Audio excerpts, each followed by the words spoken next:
Bom dia a todos que nesta manhã estão nos assistindo pelo nosso canal no YouTube, Pastor Charles Souza, Casa de Oração Valentes de Cristo. Se inscreva aí no nosso canal, clique no sininho para que você possa receber todas as nossas notificações. Deixe um like, deixe um joinha, porque o YouTube ele entende como conteúdo relevante e ele transmite a outras pessoas, fazendo de você também um colaborador, um propagador da palavra de Deus. E nesta manhã eu saúdo a todos com a paz do Senhor Jesus, nesta série nova sobre a vida de Jesus. Quem é Jesus? É uma série da vida de Jesus, sobre a vida de Jesus. Querido, viaje comigo nesta série, venha conhecer o profundo, a intimidade de Jesus, quem ele é verdadeiramente, o que ele sentia, o que ele pensava. E eu trago uma palavra hoje especial sobre a vida de Jesus, que se encontra no livro de Lucas, capítulo de número 18, do verso do 35 ao 37, que diz assim: Aconteceu que, ao aproximar-se Jesus de Jericó, estava um homem cego sentado à beira do caminho, suplicando por esmolas. Assim que ouviu a multidão passando, preste atenção, multidão, ele perguntou do que se tratava aquilo, e informaram-lhe: é Jesus de Nazaré que vem passando. E é só até aí. Querido, preste atenção. Em muitas narrativas bíblicas, a Bíblia vai falar que onde Jesus estava, onde Jesus passava, ou por onde ele andava, sempre ele atraía uma multidão. E é exatamente assim a cena. Tem um cego sentado à beira do caminho que ouve dizer que Jesus vem passando ali, porque ele escuta uma multidão passando, porque cego não vê, ele só escuta. E ele pergunta: o que está acontecendo aí? Porque vem essa grande multidão no caminho de Jericó. E eles falam: é Jesus de Nazaré, o Filho de Deus. As pessoas ouviam falar de Jesus, dos milagres que Jesus fazia, daquilo que Jesus proporcionava. Então, atraía a multidão, porque a multidão, as pessoas rejeitadas, pessoas com problemas, pessoas enfermas, elas não ficavam dentro do templo, elas ficavam fora do templo. E Jesus percorria fora do templo, ele andava fora do templo, em muitos e muitos caminhos, ele percorreu quilômetros de caminhos. E aí, a Bíblia vai falar que ele está vindo com uma multidão. Multidão naquela época que seguia Jesus, havia alguns tipos de pessoas que se misturavam em meio a essa multidão. Algumas pessoas que andavam no meio dessa multidão, elas queriam especular. Havia os hipócritas, os fariseus nesse meio. Eles queriam saber o que Jesus fazia, como ele fazia, porque os sacerdotes enviavam essas pessoas para ver se Jesus cometia alguma gafe, algum erro, para que eles pudessem expor a vida de Jesus, falar que ele não era um filho de Deus, falar que ele não era um profeta, mas falar que ele era um fanfarrão, para falar que ele era uma pessoa que cometia pecado ou que cometia algo contra a lei. Nesta multidão também haviam pessoas que queriam apenas alcançar os milagres, queriam tirar algo de Jesus, porque onde Jesus passava ele curava, né? Ele libertava. Então muitas pessoas só acompanhavam ele querendo tirar algum benefício de Jesus. Outras pessoas que se relacionavam e se misturavam no meio dessa multidão eram pessoas que queriam apenas comer, porque lembra que quando Jesus alimentou 5.000 pessoas com 5 pães e 2 peixinhos, então tinha pessoas que queriam apenas se alimentar. Tinha outras pessoas que queriam ouvir o que ele falava, mas tinha pessoas que se destacavam. Olha só o título desse texto: um cego ganha a visão. Então, você vê que no meio da multidão, em vários textos bíblicos que eu vou narrar para você agora, você vai ver que apenas um chama a atenção de Jesus, que apenas um ganha um título na Bíblia. Até hoje o seu nome é falado de geração em geração, porque de verdade essas pessoas decidiram não apenas fazer parte de uma multidão, mas decidiram seguir Jesus. Então, querido, preste atenção para ver onde você se enquadra nesse texto. A Bíblia fala que esse cego, quando a multidão vem, ele sai da beira do caminho e ele vai para o caminho. Jesus, quando ele fala assim, ó, vinde a mim, ele está dizendo assim, ó, eu sou o caminho, a verdade e a vida. Então, este cego, ele toma uma decisão, ele começa a gritar mesmo. E imagine, no meio de uma multidão, você chamar a atenção de uma pessoa gritando. É porque ele gritava bem alto, ele gritava tão alto, que as pessoas, a multidão, pedia que ele se calasse, para ver o incômodo que ele causava. Mas ele não desistiu em meio a uma multidão, porque de verdade ele queria ver, ele queria enxergar, ele queria alcançar o milagre, mas ele não queria só o milagre de Jesus, e você vai entender isso no final da história. A Bíblia vai falar que por ele clamar bem alto, ei, filho de Davi, tem misericórdia de mim, ei, filho de Davi, tem misericórdia de mim, ele insistiu. A Bíblia fala que Jesus para a multidão e vai até ele e pergunta assim, o que tu queres que eu te faça? E ele fala, eu quero ver, Senhor. Ele sabia exatamente o que pedir, ele estava decidido. Você vê que a decisão, através de uma atitude, pode mudar tudo hoje na sua vida? Você pode chamar a atenção do mestre, e a Bíblia fala que imediatamente Jesus toca nele e ele enxerga. Mas olha só, não para por aí. Sabe por que o nome dele está no texto bíblico até hoje?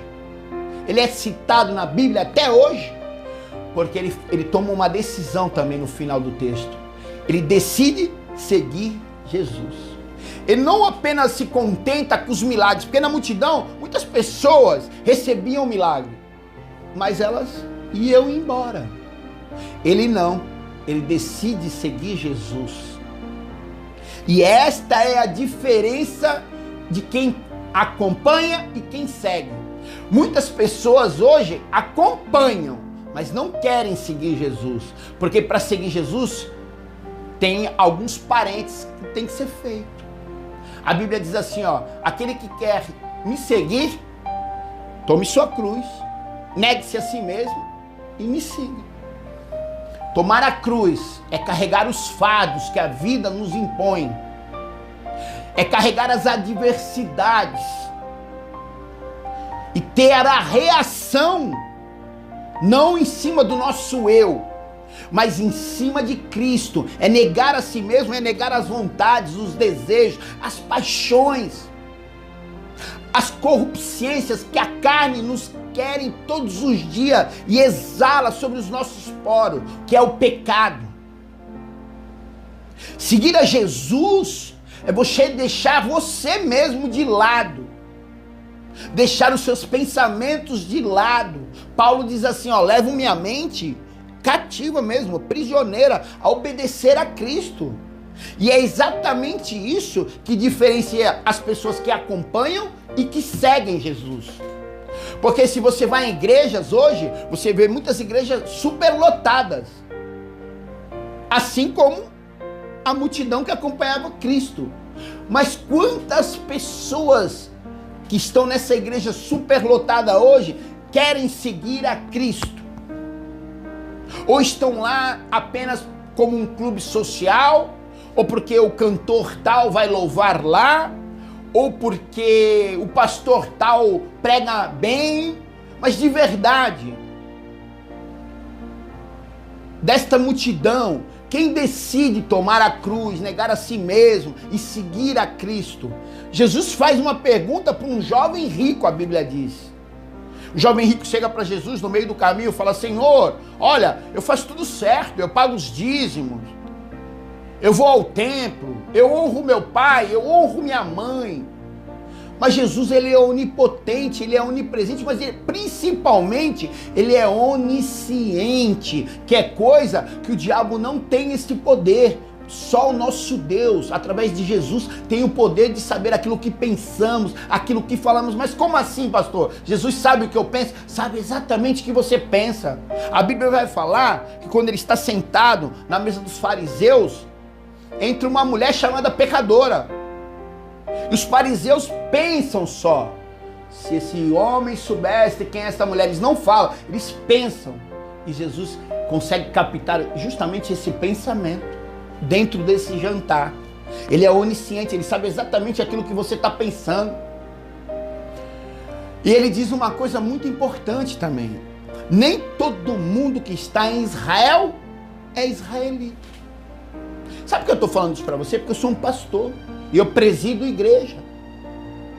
E eu consigo ver exatamente esses comportamentos sobre os membros da minha igreja. Não estou julgando, estou falando em cima de fatos. Muitas pessoas vêm me procurar porque precisam apenas de alguma coisa. Mas quando elas alcançam exatamente essas coisas, elas vão embora.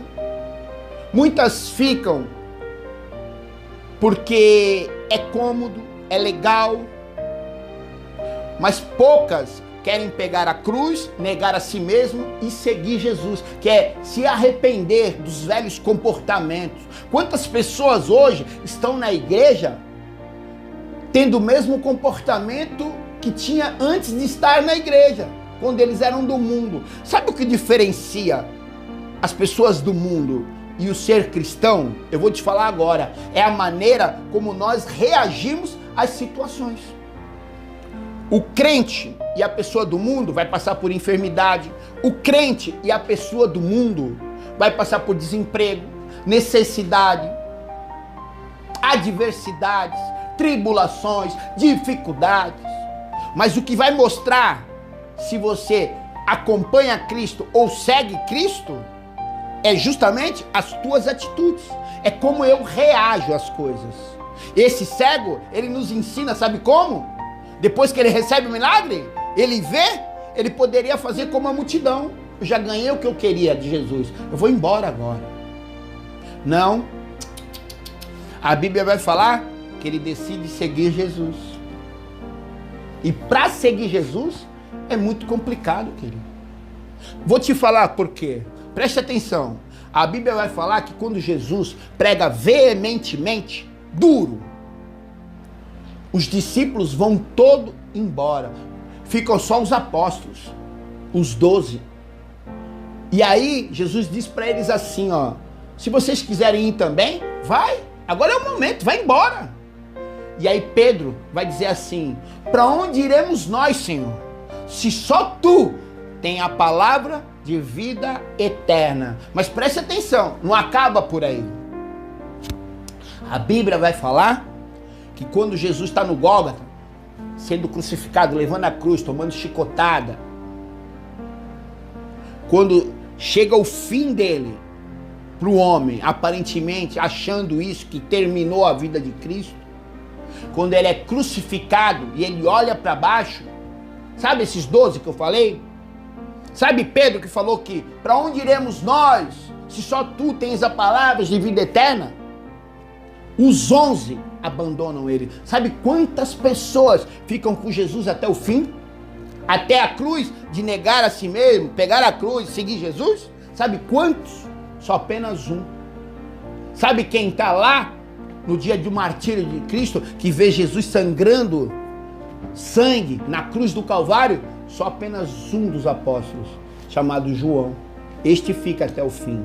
Este vê Jesus sendo crucificado, ele vê Jesus suando sangue, ele vê Jesus sofrendo, ele vê Jesus recebendo coroa de espinho, ele vê Jesus sofrendo demais, mas ele fica até o fim e ele é honrado. Jesus olha para ele e fala assim: olha, João, tá aqui minha mãe. Agora ela é sua mãe. Mãe, tá vendo aqui? Agora ele é seu filho. Sabe o que ele está dizendo para isso? Olha, João, você foi o único que chegou até o fim comigo. E eu confio muito em você. E é por eu confiar em você que eu estou dando aquilo que eu mais amo para você também, que é minha mãe. Toma conta dela. E a Bíblia fala que ele leva exatamente Maria para sua casa. Então Jesus, quando chega no fim dele, no momento da cruz, de suportar ali, ele só tem um ali, ó. Havia uma multidão, lembra que eu falei no começo do texto? Jesus era acompanhado por uma multidão, mas no momento de dificuldade dele, no momento da morte dele, para os homens, só havia um ali, chamado João. João vê exatamente ele sofrendo todos esses horrores que eu relatei agora para você. Mas João, quando ele está na ilha de Patmos, pensando que tudo acabou, que ele é jogado lá para morrer naquela ilha como escravo, Jesus também não esquece dele. João é arrebatado aos céus. Ele tem a visão do Apocalipse e ele é o único que também vê Jesus glorificado. Ele recebe a bênção de ver o mestre transfigurado. Ele vê os castiçais de ouro. Ele vê Jesus com os cabelos brancos como a lã da neve. Seus olhares, ele relata que era como chamas de fogo. Sabe, quem vai até o fim é que ganha a vitória. Um corredor, para ele ganhar a medalha, ele tem que chegar no fim. Mas você entendeu agora a diferença de quem acompanha e de quem segue? Seguir Jesus é muito difícil, mas tem a recompensa. Bem-aventurados aqueles que forem caluniados, perseguidos, injuriados pelo meu nome. Ele diz assim: grande será a recompensa no céu. Então tome a decisão no dia de hoje. Você que está esperando um milagre, você que está esperando algo de Cristo, decida, antes de receber o milagre, antes de barganhar com ele, seguir Jesus de verdade. Porque quem segue Jesus tem vitória.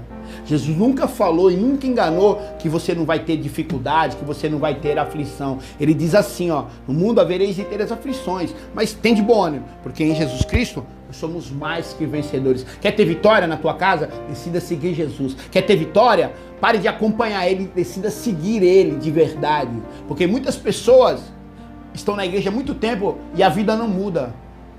E aí me pergunta: pastor, mas por que o irmão sim, comigo não? Porque eu tenho que sair da multidão para que o meu nome venha a ser citado para sempre. No livro da vida ele venha a ser escrito. Eu tenho que decidir pegar a minha cruz, negar a mim mesmo e seguir a Cristo. E esta é a palavra que Deus colocou nesta manhã sobre a vida de Jesus para você.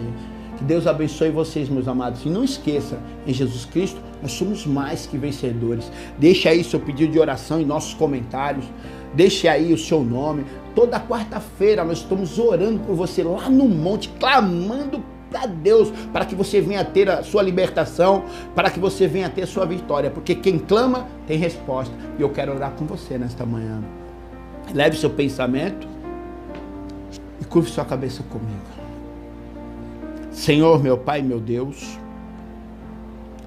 que essas pessoas, Pai, hoje possam tomar a decisão de sair da multidão, Senhor, e decidir te seguir, Senhor. Sabemos que te seguir, Senhor, é muito difícil e é para poucos, porque a porta é estreita e nós sabemos. Mas sabemos que logo após, Senhor, vem a vitória, porque no Teu nome, Senhor, há poder, no Teu nome há vitória, no Teu nome há recompensa, Pai. E a vitória, nós sabemos que ela está no fim, Senhor. Que esta palavra que foi ministrada do Teu coração, Senhor, para estas pessoas, possa adentrar, Senhor, as mentes, os corações, Pai, e para que haja mudança, essas pessoas venham tomar a decisão de te seguir verdadeiramente, meu Pai, que elas venham ter relacionamento, que elas venham ter comunhão contigo, Senhor. Ah, Senhor, dá vitória ao teu povo, Senhor, é o que eu te peço, consagro e agradeço em nome de Jesus, amém. Que o grande amor de Deus, a graça do nosso Senhor Jesus Cristo, as doces consolações e a comunhão do Espírito Santo sejam sempre com vocês, não somente hoje, mas para toda a eternidade. É o desejo do pastor Charles Souza e da Casa de Oração Valente de Cristo para a sua vida. Que Deus abençoe vocês, meus amados. Venha viajar nessa série Quem é Jesus.